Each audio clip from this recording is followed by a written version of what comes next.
What's going on, everybody? It is your boy Chris, man. We are here at the Work Hard, Play Harder podcast. It is Thursday, December 5th, 2024. My name is Chris Drummond. I am a freelance sports reporter based out of Minnesota here, also proprietor of this podcast where I like to invite individuals on to talk about their why and get to know them outside of their occupation. We got a special guest that's going to be coming on with me today. She has over 25 plus years in the business as an investigative reporter. She is based out of CBS Boston right now. Her name is Cheryl Fiandaca.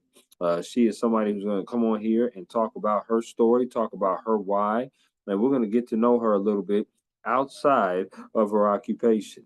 I'm looking forward to always talking to fellow reporters like myself. I'm a journalist here, once again, based out of Minneapolis. So I definitely love to be able to talk to other reporters and get to know them and break bread with them. So without any further ado, I introduce to you the wonderful, talented, and the beautiful Cheryl Fiandaca.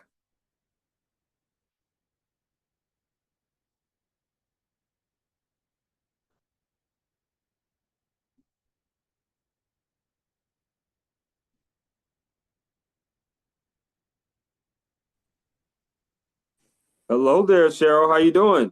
Well, how are you? I'm doing good. It's wonderful to see your face. You look absolutely lovely today. I just want to start off by saying that. Thank you. That's very nice. You look You're cold. very welcome. Huh? I'm You look sorry? you look cold.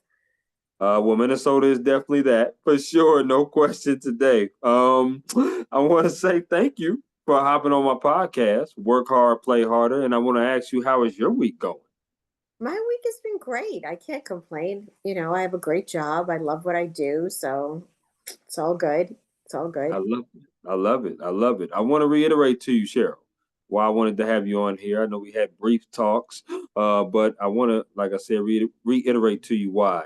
You're a journalist. You've been a journalist for over 2 decades. A lot of different stories you came up with, a lot of experience, which is awesome. Is great. I'm a journalist out here, freelance in Minnesota, but I worked in publications for the past 6, 7 years before I became freelance. I love talking to other journalists about their why and who they are as a person. Everybody has a story to tell, Hmm. and your story is no different and no, and just as special, I should say, as anybody else's story. And we're so used to getting the stories that we don't sit down with each other and talk like this. To be able to share and be able to share stories like that. So I really am appreciative of you allocating your time for me. Oh, you're welcome. You're welcome. I'm happy to do it. Yo, I love it. Okay, well, let's get started. Without any further ado, my first question, as it is the same with Cheryl, same Cheryl with everybody on here. Hmm. What is your why? Why do you do what you do? Did you have any role models or any inspirations growing up that you wanted to emulate your career after? But what is your why of ultimately getting in the journalism business? Well, I kind of fell into the journalism business. I'm a lawyer, and that's kind of how I started off. My dad was a magistrate, so I always had an interest in the law, and I watched my dad help people and solve problems and mediate disputes and, try to make things better in the community that we lived in. Mhm. So I did practice law for a while before I moved to New York, and that was during the O.J. Simpson trial. Wow, Yeah. mid 90s. Yes. So, Hmm. and that was, a really big thing. So at that time, it kind of started a whole cottage industry of lawyers who were becoming legal analysts on TV. And at the time, I was teaching at a college in New York, and I was teaching police business, and I was teaching constitutional law. And basically, what I was doing was, using OJ in the classroom. There were a lot of constitutional issues involving that case. So we did a lot of role playing, and that kind of mushroomed into being on TV with the class, and then doing some legal analyst stuff. So that's kind of how I came into the business, and I fell in love with it. It's kind of all of the skills that you learn as a lawyer are really transferable. I mean, you're Right. to be an analytical thinker. to solve problems, uncover things. You know how to find things and find information and find who's responsible and, hold people accountable. And that's basically what lawyers do. Only journalists do it on a different platform. So Right. yeah, that's how it started. I love it. I love that answer. The fact, what kind of law practice was you doing? Was it specific, like maybe family law? Was it just civil? Was it a prosecutor? What kind of law practice was you doing before you got into the journalism field? Well, it was a general law practice. I practiced with my younger brother. Okay. We did a little bit of everything. I would say I mostly did criminal defense. Okay. Really liked it. It was very rewarding, but all of it was, doing anything that we did. A large part of it was a community practice. So, helping people, solving problems, navigating them through the legal system. It was all, part of the job. I love that. I took some time to look at some YouTube videos, try to see, about maybe a reel that you might have had. I know one of the videos that definitely hit me, which was great, which your willingness to give back. There was a video that you emceed, I think it was about a year ago, for the missing and it was for the children. It was like missing children, MC for a celebration to raise money for that. Talk Mhm. to me about how you got involved with that, and how was doing that particular MCing gig. I do quite a few of them and I really like it. And I feel like it's part of our responsibility to give back and to be part of the community. And I've done a lot with trafficking, situations and Yeah. women violence situations, animal organizations, Italian American organizations. I just emceed the Italian consulate's gala just last week. Okay. I mean, it's great. You get to meet a lot of people. They get to tell you stories. Mhm.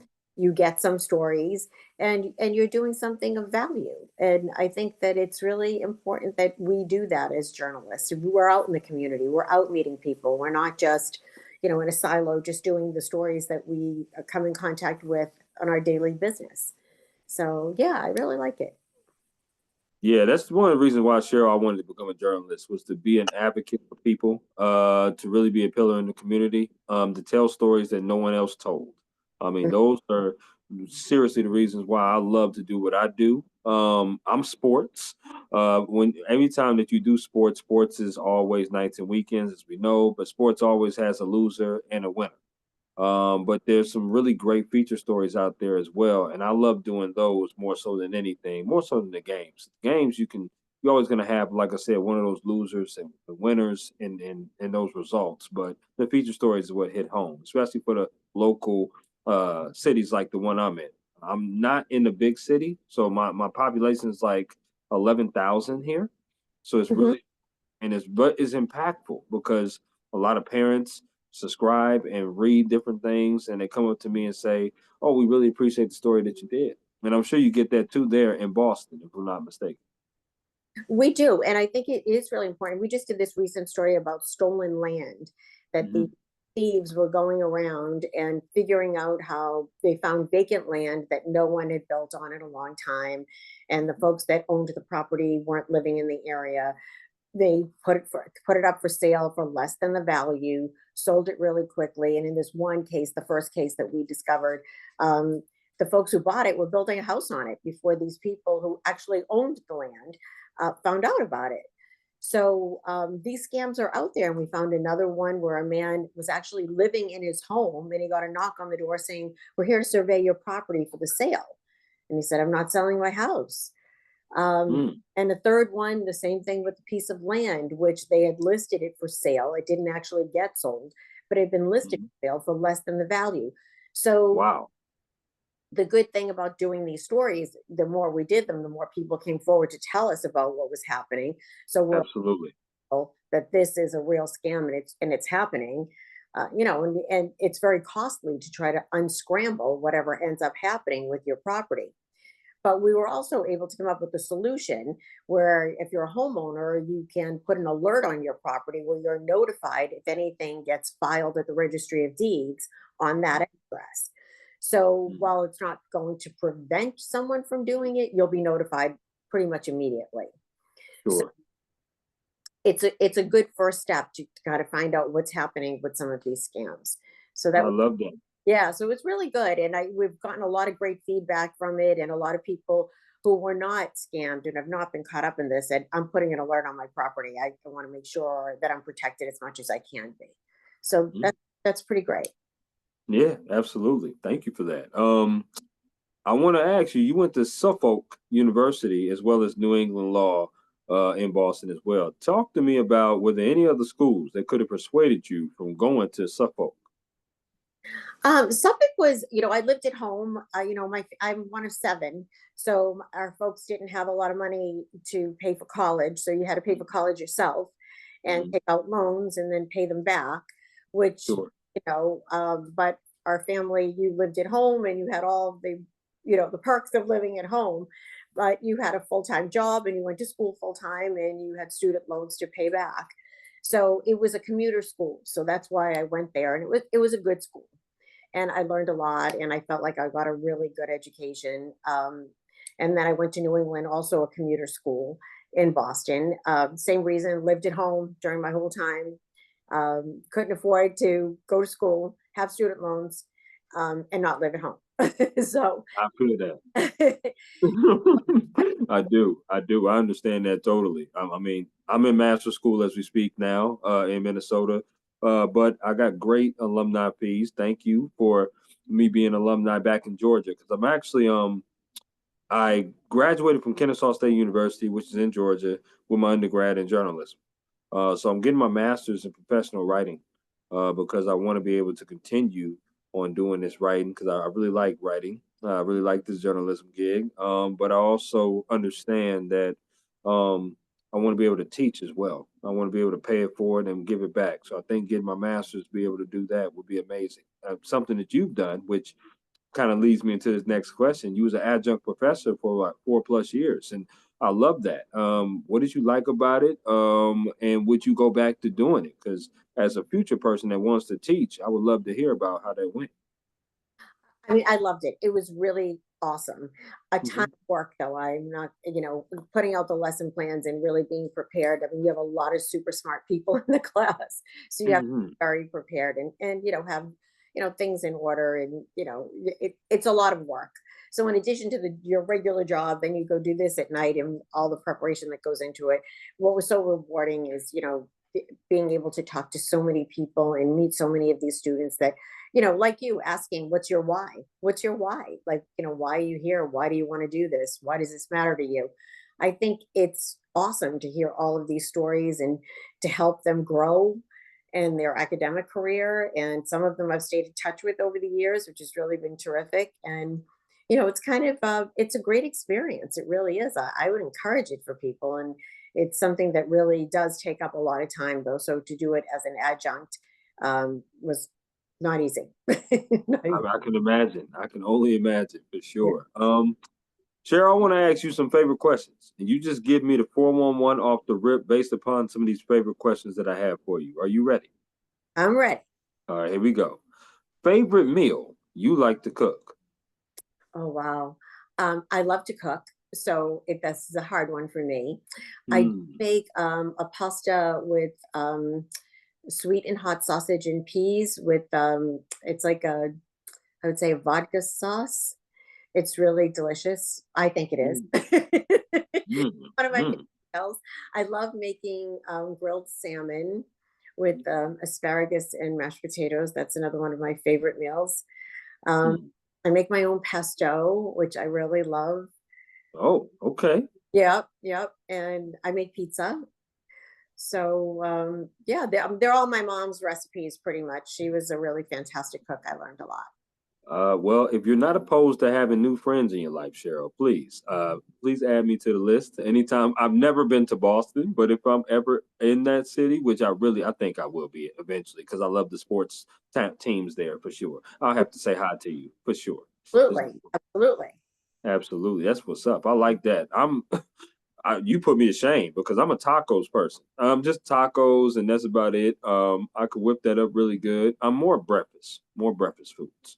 I can do breakfast pretty good. That's for sure. Okay. Yeah, no question. Favorite concert you've ever attended? I know this is going to maybe seem a little lame. I was at the Michael Jackson concert at Mm, Square Garden, which was really awesome. But I will say one of my favorite, my a couple of favorites. The Billy Joel concert at Madison Square Garden was fantastic. You know, he did that sure, day there, and you know every song, so you can sing along with everything. It's pretty cool.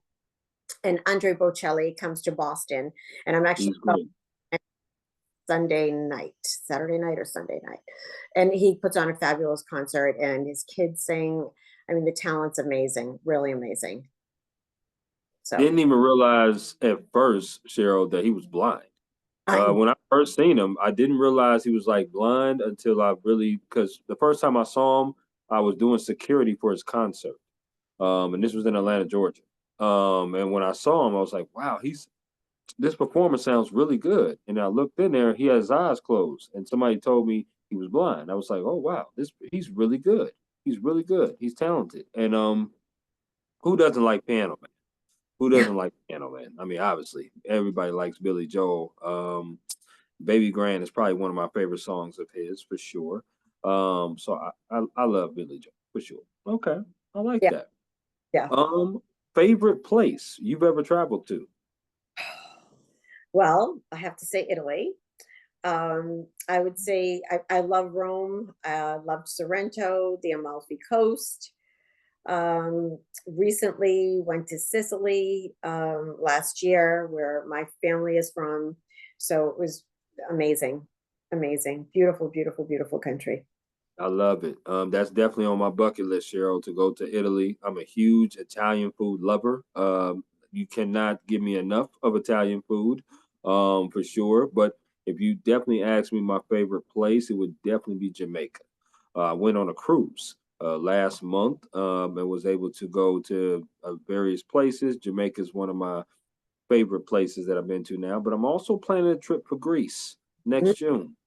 So, definitely, yes, definitely going to go to Greece next June. And I'm looking forward to that for sure. Because I love to travel. I love going different places, especially since I got my passport this year. I'm going everywhere that I possibly could. So that's for sure. Awesome. Yeah, Greece is on my list too, for sure. Well, I Um, will let you know how it is for sure. If you beat me there in June, let me know. But if I get there in June, I'll let you know. That's for sure. good. Sounds good. All right now. I'm a sports person, Cheryl, so you definitely I got a sports question for you, okay? Okay. Favorite sport you like to watch on TV, favorite sport you like to attend in person. They could be the same sport. I would say it's the same sport, basketball. Yeah. Okay. Okay, Cheryl. It's, I mean, you know, those folks are running like crazy back and forth. I mean, they make it look easy, but it's definitely not easy. It's a lot of super talented people play that game.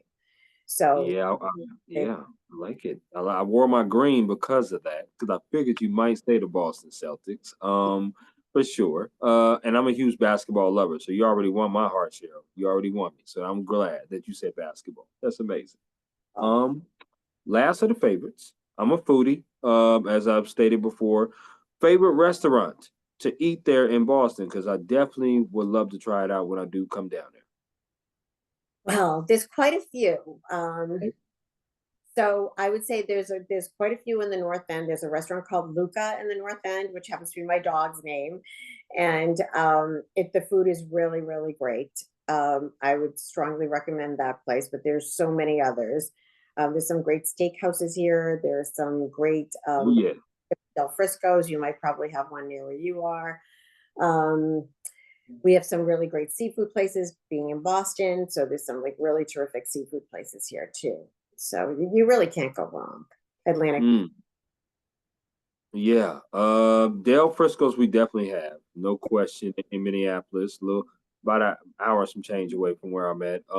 Luca though, that sounds Italian, so I'm a huge ziti person. As long as they got some ziti there, that would be amazing for sure. Yep, I'm sure they have plenty of ziti. I love that. I love that for sure. Okay, okay, that's pretty cool. Let's talk about your day to day.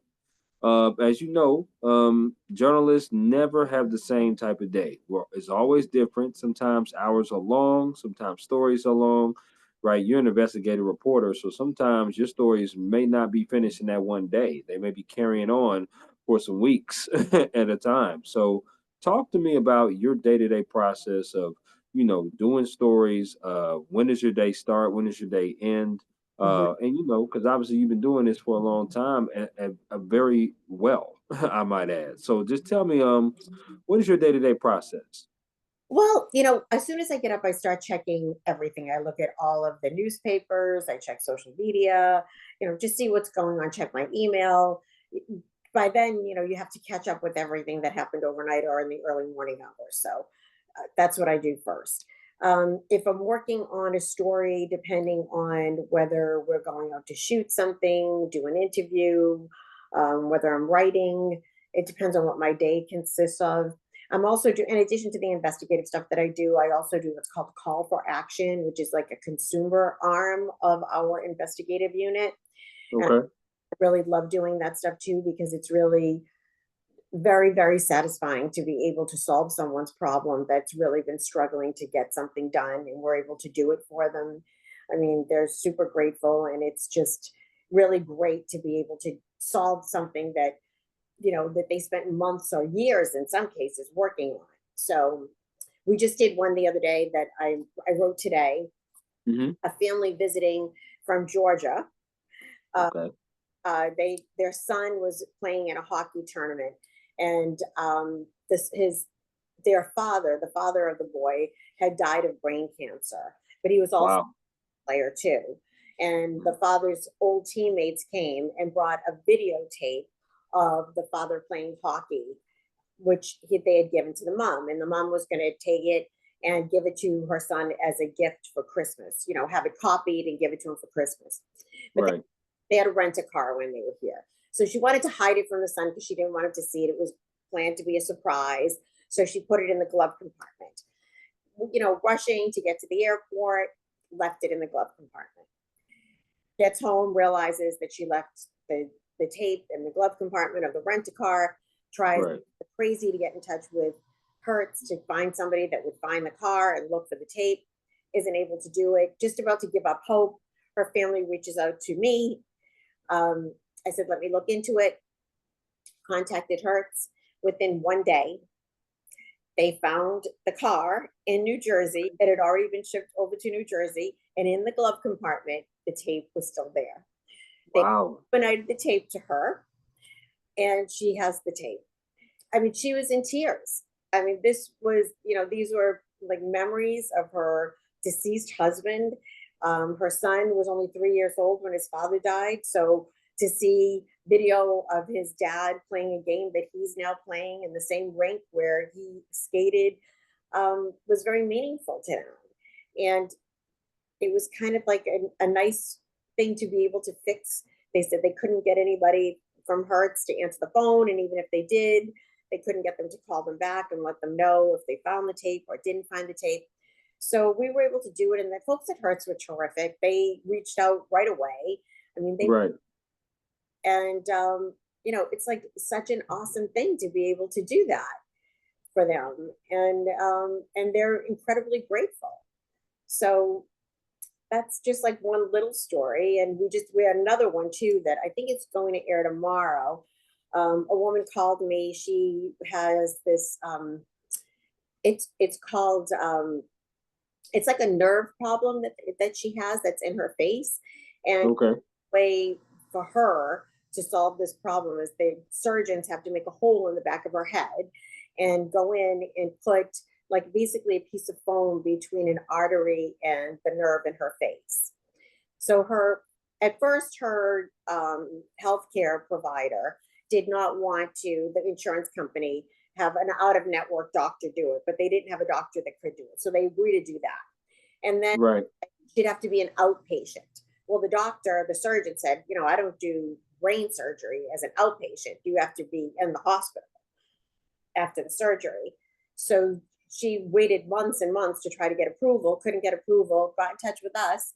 I got in touch with the health insurance company, And lo and behold, she had the surgery last week and is doing well. Wow. Okay. You know, Mm, it's it's great to be able to do these things for people that are really frustrated that they're not able to either get to the right people or get to the right person that can make the decision for them. right. If we can do that, that's really great. No, you're amazing, Cheryl. You really are, and not just for helping those particular families out, but you're also getting the news because people are learning about how hard it is through these news stories, right? People are being informed, is what I'm trying to get at. Like, wow, what if a similar situation happens in my family? Thank goodness for somebody being able to exhibit this problem and be able to solve this problem, right? So that way, in future problems that do come up like that or similar like that, this is the way that you went about doing it. This is the way you went about solving it. And that's one of the reasons why you're a great reporter. And that's why people want to be reported, is that we want to get the news out there to you because many people don't pay attention to things like this Right. unless it happens to their family, unless it happens to them. So I'm happy to hear that you did.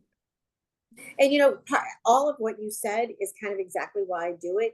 And people, when I say to them, will you let us interview you on camera about this? The reason why we want to do that, and not so much so that they can say thank you to us, it's so that, Right, like you said, people at home that are watching this are saying, okay, I have a problem that I need help with, and she was able to help them. Maybe she could help me. So right. other people will come to us for help. So that's why it's so important to keep that going because it basically Yep, it forward. So it, absolutely. it's important. Absolutely. I want to ask you about mental health and work-life balance. As you know, Cheryl, more so now than ever, mental health is being talked about. It was looked at upon, back in the day as a weakness. People didn't want to talk about it, and different things of that nature. Now, people are leaving the industry because of it. And it's also because of work-life balance too. We know what this industry brings, especially when you first start out. The pay is kind of low. The hours are very long. And depending on the market that you're in, the resources may not be there for you to do your job to the best abilities. My question to you is, how do you maintain good mental health without experiencing burnout and stuff like that, and also have good work-life balance? Because you seem like a wonderful woman to be around, but you also seem like you're very busy as well with family, friends, and all that. So, tell me, how do you balance those two things out? One thing I think is really important is like this job is really not for everyone. And if you don't love it, it's a real difficult job to do because, like you said, the hours are long. If something happens and you had a vacation planned, you might have to cancel your vacation because we have a major event going on. You might have to Yeah, come a holiday. There's lots of stuff that I missed over the years with family yep, because you're committed to doing this job and this is what you want to do for a living. yep, I think that sacrifice is there, so you really have to want it. And if you do, then you have to be able to balance what you do with having a life. So that means you have to still, make time for your friends and make time for your family, make time to go to the gym, make time for my dog.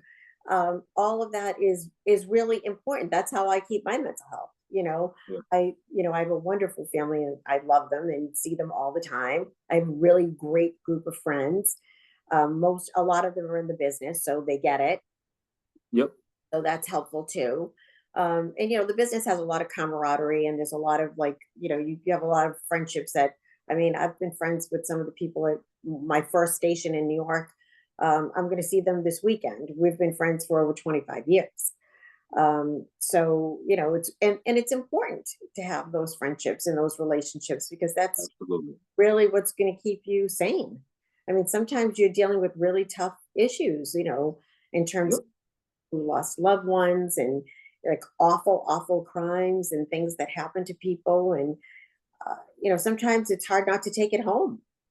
And, you have to figure out a way to, in some way, understand that and help the people that you can and tell the stories, but, not internalize it too much because it's just not going to be healthy to do it.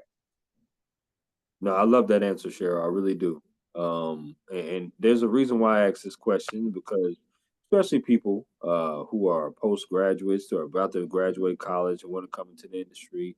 Sometimes they get a misconception of things because they want the glitz and glamour. They see you in front of the TV. Wow, Cheryl is doing something that she really loves. She looks amazing. She's in front of the camera. She must be famous. But at the same time, it's a misconception almost, and you have to do this for the right reasons.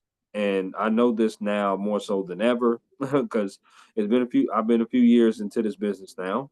And I love it, but I see people all the time get in it for the wrong reasons. And then, like you said, they don't realize that they have to miss holidays and celebrations and time with their families, move away to different cities at Right. times, right? If I'm not mistaken, you said you worked in New York and you're from Boston, if I'm not mistaken.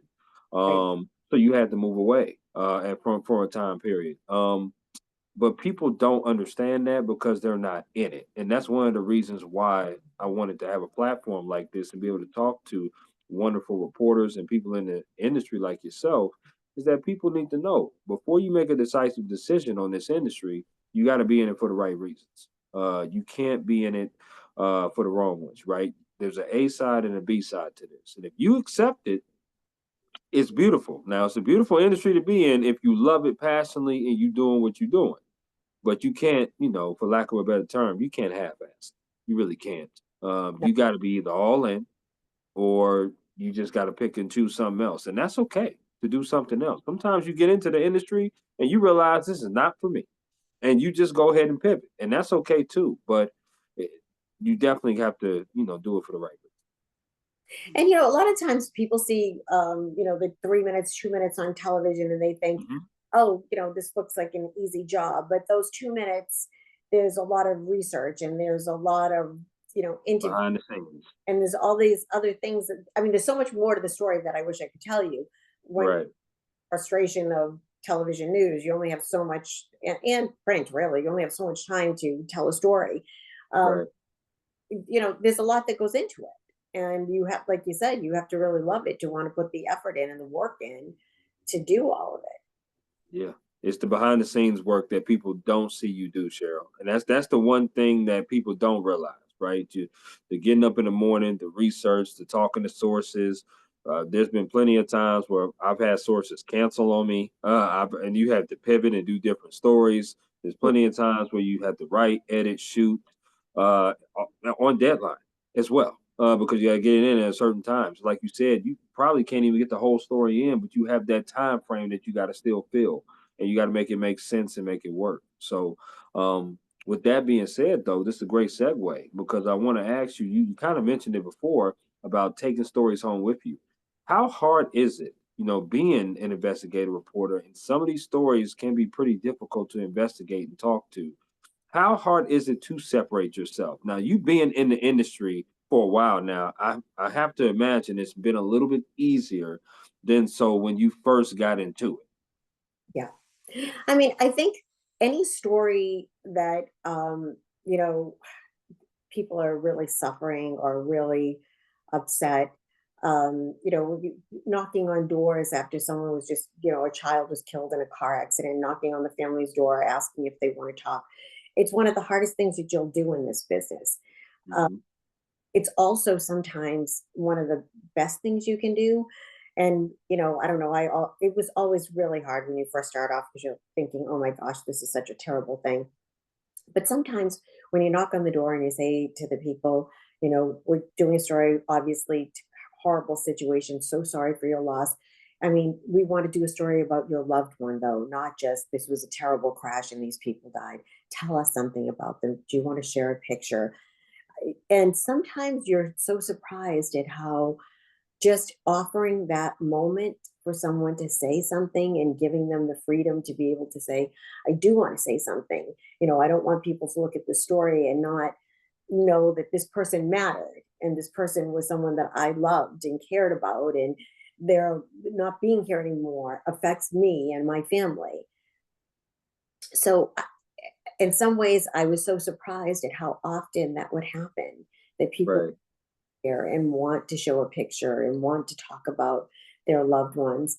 And when they didn't, that was okay too. I mean, you have to get that. You have to understand that not everybody's comfortable doing it, and not everybody wants to share. Um, but I think, when you take a look at some of the stories and some of the things that happen to people are just horrific. I mean, whether it's an accident, whether it's a crime, it's just, and if it's kids, it's horrific. Think It is. about the things that happen. And sometimes, I'll think about it for days and days. It's just stays with you. It's a terrible thing. I mean, I remember, September 11th, I was there, and, we worked all through that time. And I remember that weekend, everybody got one day off. And, you were just working round the clock. You were just trying to get the stories out, and people were looking for their loved ones that they thought would still be somewhere and maybe just couldn't get back home for some reason. They were still sorting through the rubble, hoping they would find survivors. It was a very, very difficult time for people, and trying to actually comprehend what happened. Um, and I remembered on my day off walking around Central Park, and all of a sudden I just started crying. And I was talking to a friend on the phone, and he said to me, "Why are you crying?" And I Right. as 3,000 people died for no reason at all. I mean, they weren't in a war. They were just going to work that day. And it just kind of like it hits you, and you wouldn't be human if it didn't. I mean, you spent all this time seeing all the things that you saw, the rubble, the people searching for their loved ones with pictures, um, first responders looking for people.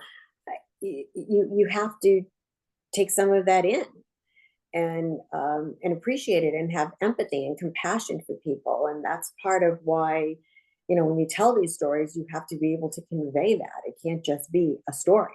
It has to be a story involving people and humans, and something that happens that matters. So, I think that's a big responsibility. No, it's huge. No question about it. And, appreciate you being transparent and telling me about uh, your 2001 moment. I can remember being in California, obviously 3 hours behind.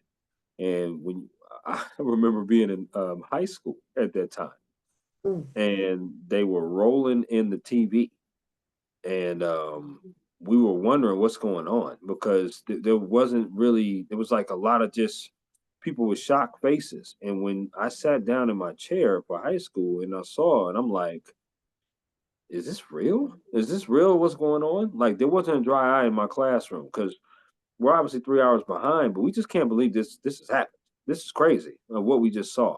Um, and I could just imagine how the people obviously felt there in the city of New York City and all those loved ones and people that hit the building. That was just an iconic moment that you have to take home with you. You have to digest that. There's no way you can just get rid of that. But it's a question worth asking because a lot of times you do see reporters when they have tragic things that happen like that. It's like, well, you got to compartmentalize. To me, I think you have to show some type of empathy because you're human. You're human. Think bad things happen. You have to show some empathy. I also chose sports because of that too. Now, sports does have moments. Don't get me wrong. Sports has moments like that. It's very tough. I know I can remember it was very tough for me going up to a little girl that was just bawling her eyes out because her season had just ended and it was in the playoffs. I get that. I do. And I understand it because I played sports. I know how that feeling is. However, when you walk into the building like that, you know you one or two things can happen, Cheryl. You know either one you're gonna win or you're gonna lose. That's a definite, whatever competition you're in. In news, you don't walk out the door and then think, wow, I'm going to witness a shooting or drive by or burning building or something tragic is gonna happen to me. You don't think about that. So I mean, that's totally true. And I think that, to the extent that you can, you know, put it aside when you get home, sometimes you can. But I still think that it's really important to show empathy and compassion to the you people and me both. viewing, and the people that are struggling with whatever they're struggling with. I mean, that's the whole reason why you do this. I mean, you want to be able to tell their story, and it's a privilege. Without question. Absolutely. What advice would you give a postgraduate or maybe an intern? I'm sure you've had interns around there running around doing things. Kind of advice would you give that individual that wants to pursue a career in journalism? I mean, I think as we said, you have to love it.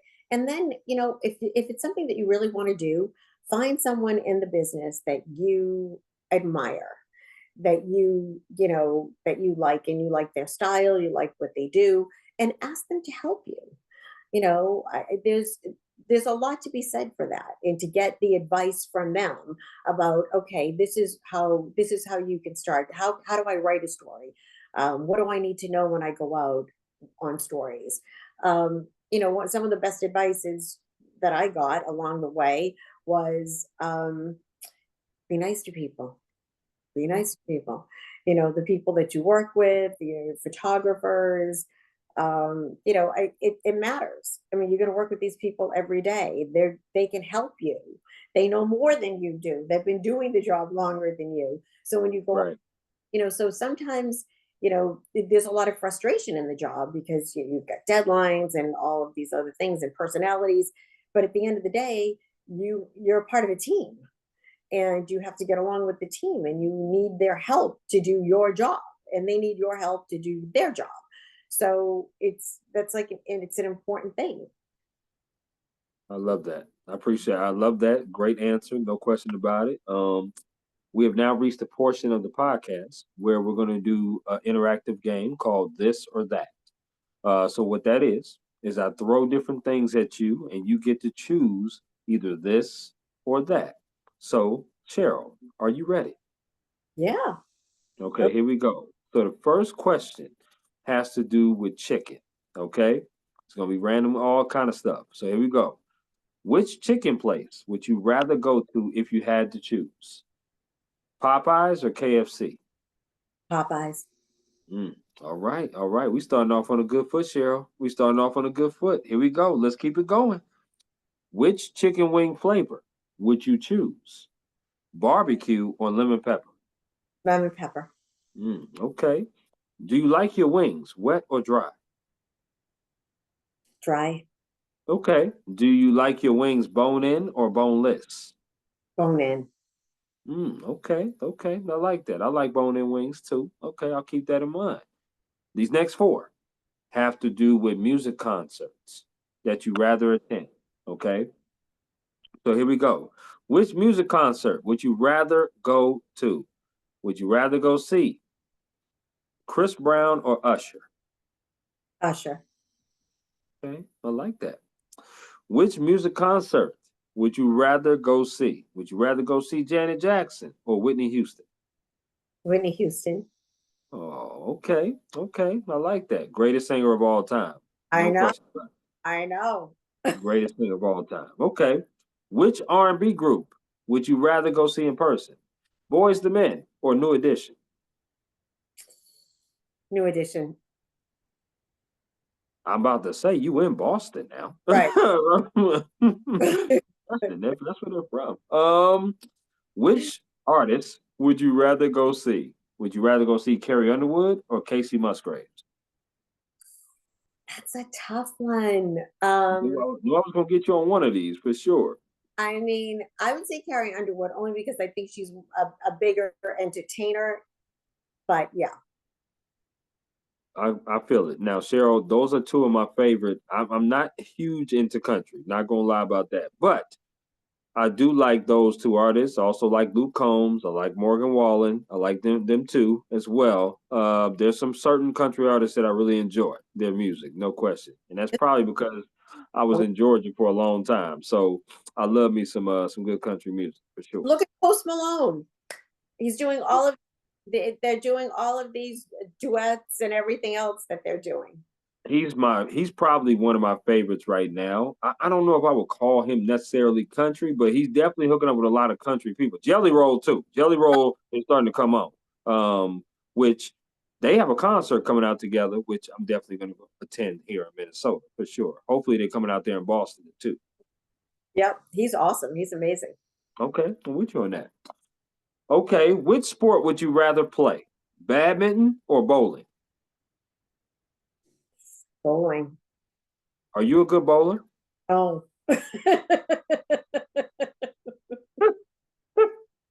You was quick on that, Cheryl. Okay. Okay. Let me ask you, which sport can you play really well? Sport? Is shopping a sport? Oh, Cheryl. Oh. Because I'm Okay. real good at that. I'm real good at that. So what you're saying is you beat people to the line so you can check out? Is that what you're saying? No, no, no, no. I'm good at sales and finding bargains and, Oh, well, okay. We always need somebody like that. Yeah, absolutely. That's a good thing. That's a good thing. Not really sport like, but that's also a good trait to have. I like that. Okay. Which sport on TV would you rather watch? Would you rather watch football or baseball? uh, I would have to say football because baseball is really, really boring. It is on TV. Now, I'm sure. Have you been to the Red Sox game in person? I have, yes. I have been to Red Sox games.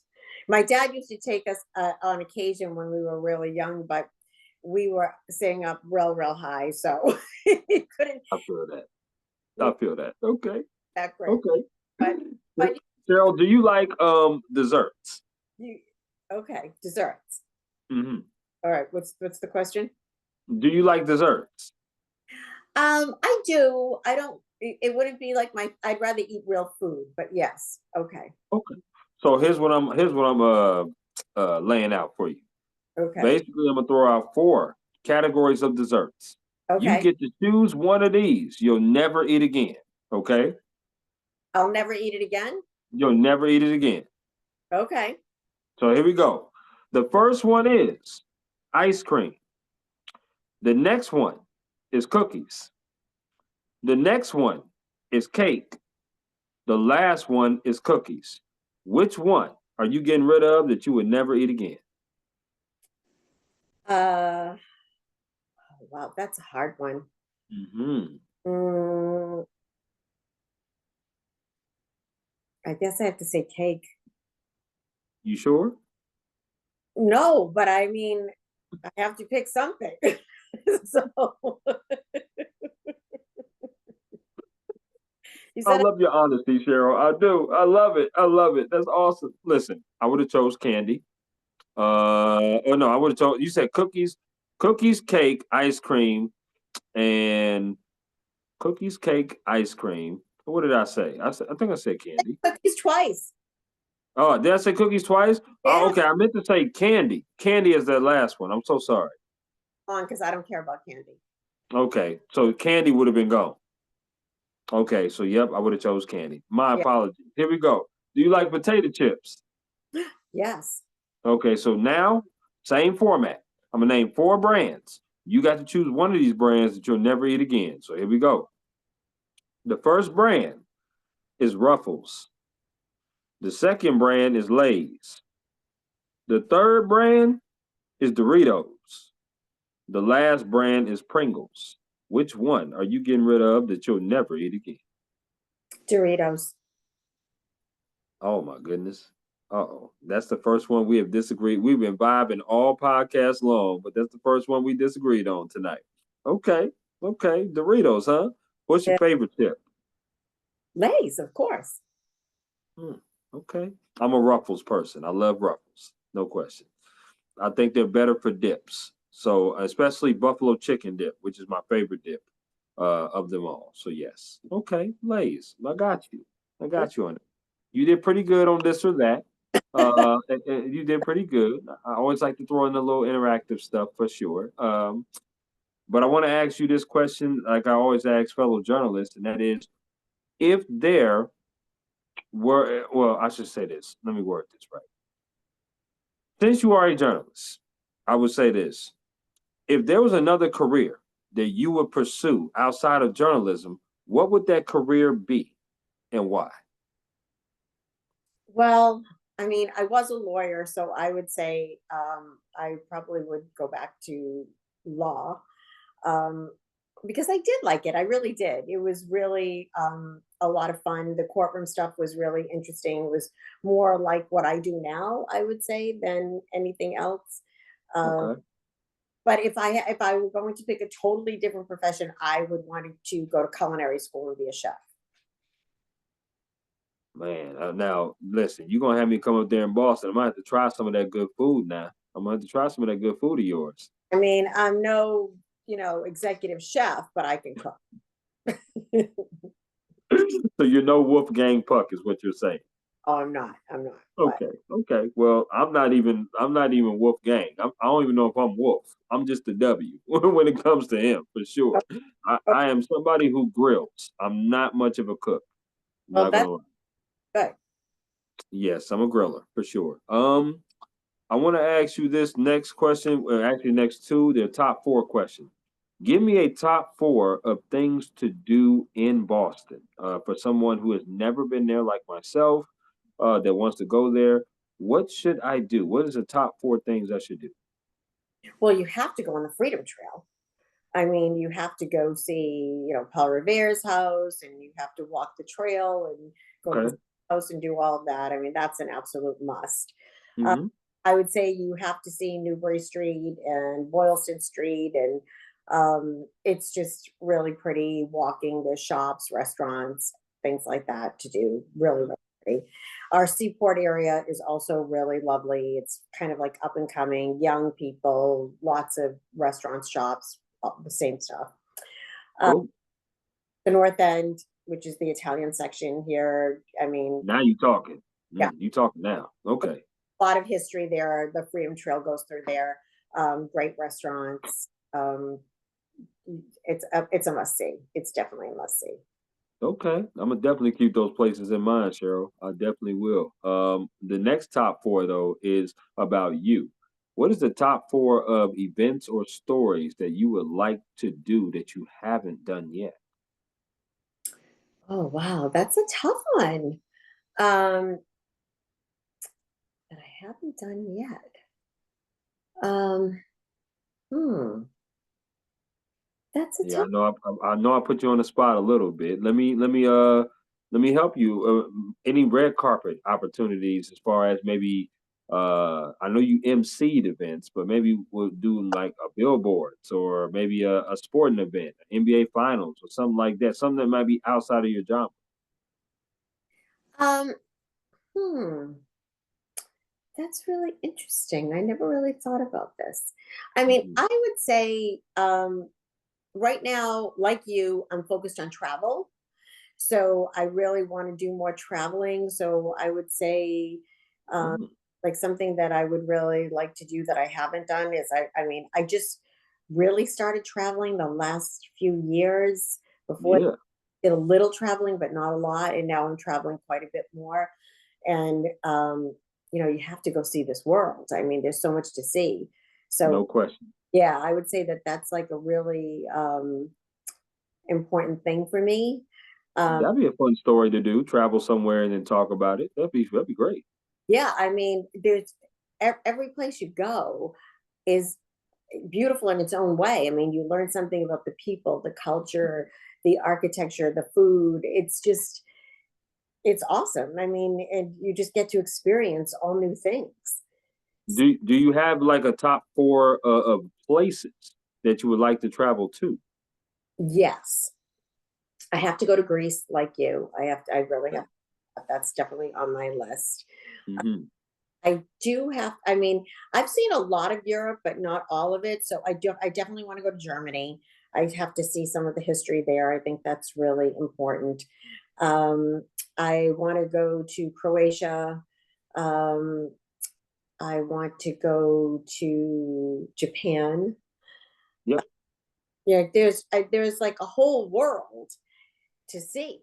And, I think that we kind of have an obligation to go check it out while we're here. I mean, none of us are getting out of here alive. So, I mean, you have to go see the things we have to see. So, absolutely, absolutely. You said one, Japan definitely. I'm also working on a trip to port from Tampa. I'm trying to fly out of Tampa and go to Puerto Rico, the Dominican Republic. I would like to go to a cruise there because my goal is to go to two cruises next year. One cruise is solidified in Greece. which now a good friend of mine is going to be hosting that, which is great. She's amazing. And then I'm going to try to go to San Juan, Puerto Rico, and Dominican Republic a little bit later in the year, and Honduras and Belize, which is also on the trip as well. So Nice. I want to be able to do that. So that's my goal, and I'm definitely going to do that. But I'm definitely going to make a trip to Boston out there though, because I think y'all gonna have the NBA championship out there again this year. I think you guys are going back to back. Well, we hope that's the plan. And you're dressed for it because it's freezing here right now. So today's very cold. So Yeah. Well, I don't know what the degrees are there, Cheryl, but they were about 17 here. oh my gosh, really? No, it wasn't that cold. Yeah, it was 17. It was said that it was a high of 17, a low of 4. Do you guys have snow already? We did, but it's not on the ground anymore. We've had a few days of snow, but we haven't had like how Buffalo got hit the other night. If you saw a football game, no, we didn't get hit like that. Wow. Wow. Yeah, but They had snow last night, not in the Boston area, much farther inland. So we didn't really have anything here, but it's got very cold. I feel that. Oh gosh. Well, listen, neither one of us are in really ideal temperatures right now that we want to be in. But I love going to see the U.S. There are certain places I haven't been able to see yet. I've been to New York City. I've been to pretty much all the states except Massachusetts. I have not Oh, been to Massachusetts, and I definitely would love to come there. And like I said, experience some sports stuff. We are getting close to the end of the podcast. We're going to do some rapid fire, oh Cheryl. boy. And what we're going to do is I'm going to throw some things at you, and you get to say the first thing that's on your mind based upon what I say. Now, Cheryl, are you ready? I'm ready. All right, here we go. Burgers or tacos? Burgers. Favorite color? Green. Of course. Of course. Ribs or chicken? Ribs. Okay. Pancakes or waffles? Pancakes. That's my type of girl. I like that. Now, you are in a rarity, by the way, because most people have said waffles. Really? No, nobody really ever says pancakes. Yes, I'm being serious. Nobody really says pancakes. Favorite alcoholic drink? Wine. Are you a cab or a white wine? I hate to say it because I am white, or I would say rosé. I like the rosé, but if you're a real wine person, they think that like the white wine, they only will drink that if there's nothing else to drink. I mean, people mostly drink the red wine, but Yep. and I like it. I like a light red, but I'm more white wine, rosé. I like a lighter wine. Rosé is very good. I'm also Moscato. I like Moscato as well. Wait, Moscato is good. Cabernet is definitely good. On most occasions for me. But yeah, I don't mind wine at all. I love so any kind of wine is good for me. I mean, Favorite? Go ahead. there's nothing wrong with like a dirty martini either. There's nothing wrong with that. I haven't had that yet, Cheryl. I have not had a dirty martini yet, but I keep hearing about it because some people have kept mentioning it to me. They say, Chris, you should try it. And eventually I will put that on the bucket list and we'll try that. But Yeah, get a Tito's. ooh, Tito's. Yeah, Tito's. Yeah, I'm familiar with that. That's for sure. I'm familiar with that. Okay, I'm with you on that. Favorite board game? Monopoly. Oh, yeah, that's a pretty good game. I love that game. Favorite card game? Um, Poker. Are you good at poker? I'm not too bad. Okay.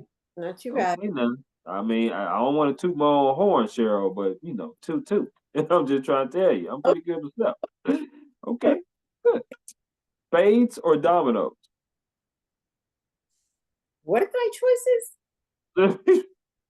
Spades or dominoes? choices? I'm not really good at either.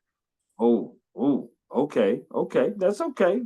Do you do not play spades or dominoes or no? Not really. Not really. Okay, that's all right. That's okay. That is all right. Listen, we'll pivot. We'll pivot on this one. All right. All right. No question. Favorite TV show? Favorite TV show right now or Uh, it could be right now or all time. oh boy. Well, I would say right now I'm watching The Diplomat. It's that's it's really good. Waiting Okay. to come out, so I would say that one was good. The Diplomat. Okay. I would definitely have to check that out. Yeah, If you had three people to take on vacation plus yourself, who would those three people be and where would you go? three people to go on vacation. Yeah. Well, I would say it's funny that you said that because my three friends from New York were going to Ireland. It's our trip. We're going in March. So I would take them and we're going to Ireland. But we've already been to Iceland and we went to Portugal. So every year we take a trip. Well, So please tell me how Ireland is because that is on the bucket list for sure. I yeah, would love to hear that. yeah, I know it's been on my list for a while. So Okay. I know that's been there. So it's like super fun. It's really, and it's Okay. really beautiful. So Mm, I will I love that. I love that. That's awesome. Congratulations on that. If you had a chance to listen to three artists or three songs that you would never get tired of, you can listen to them on repeat. Who would those three artists or three songs be? Well, I would have to say Mariah Carey, All I Want for Christmas. Mm, I mean, you got to pick her. Come on. You sure, sure, know.